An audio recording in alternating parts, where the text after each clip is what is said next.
L'édito politique sur Europe 1 avec Le Figaro. Bonjour Vincent Trémollet-de-Villers. Bonjour Dimitri, bonjour Anissa. Bonjour Vincent. Alors hier soir a commencé à l'Assemblée, Vincent, l'examen de la loi de simplification. En commission, la droite et le RN avaient voté un amendement pour supprimer les ZFE, les zones à faible émission, mais un amendement soutenu par le gouvernement propose de laisser en fait la liberté aux maires, sauf dans deux agglomérations, Paris et Lyon, où il serait obligatoire de maintenir ces ZFE.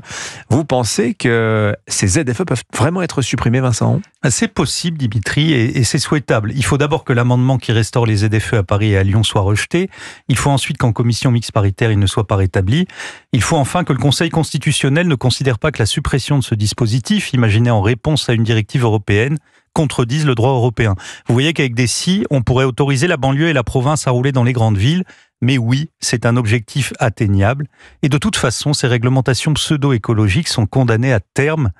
Pourquoi ? Parce qu'elles s'inspirent directement du Green Deal européen, projet inapplicable, fuite en avant que la Commission commence à détricoter elle-même et qui est tout simplement absurde dans la nouvelle compétition mondiale lancée par Donald Trump. C'est pour cela que le gouvernement de François Bayrou a tort de persister. Il avait là une occasion en or d'arrêter d'emmerder les Français, pour reprendre la formule de Pompidou.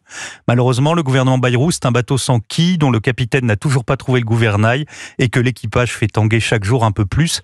Je ne suis pas marin, mais ça devrait finir par couler, ou au mieux par s'échouer. D'autant que la ministre de la Transition énergétique a fait une grosse bourde en expliquant hier matin sur BFM que les moins riches n'avaient pas de voiture. Oui, pour cette phrase, Dimitri, Madame Pannier-Runacher mérite la médaille d'or, toute catégorie, de la déconnexion.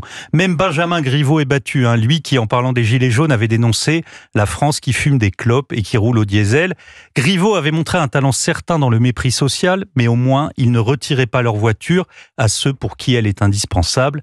Madame Pannier-Runacher le fait. Si François Bayrou avait un peu d'autorité, il imposerait à sa ministre un stage dans le Béarn où elle compterait les voitures des quartiers les plus modestes. On pourrait lui offrir l'œuvre complète de Jérôme Fourquet, qui a consacré des pages définitives à l'importance du peuple de la bagnole dans la société française.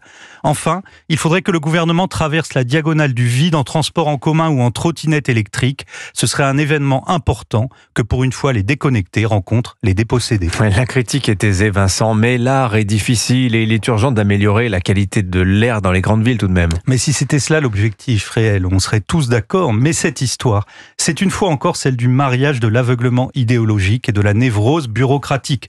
L'idéologie, c'est donc celle du Green Deal, opération de greenwashing de la décroissance. La bureaucratie, c'est le bataillon des petits hommes gris qui, de Bruxelles à Paris, croient pouvoir administrer les choses sans jamais se soucier des gens. En bout de chaîne arrivent les politiques chargés de valider les normes, les attestations, injonctions, punitions, vexation. On en a eu un autre exemple avant-hier, avec cette loi qui impose la parité dans les conseils municipaux des villes de moins de 1000 habitants. Alors comme pour les ZFE, ça part d'une bonne intention, mais comme pour les ZFE, cela va devenir une contrainte impraticable et interprétée comme un nouveau caprice qu'un petit monde parisien veut imposer à toute la France. On l'a fait, a tweeté solennellement Yael Braun-Pivet.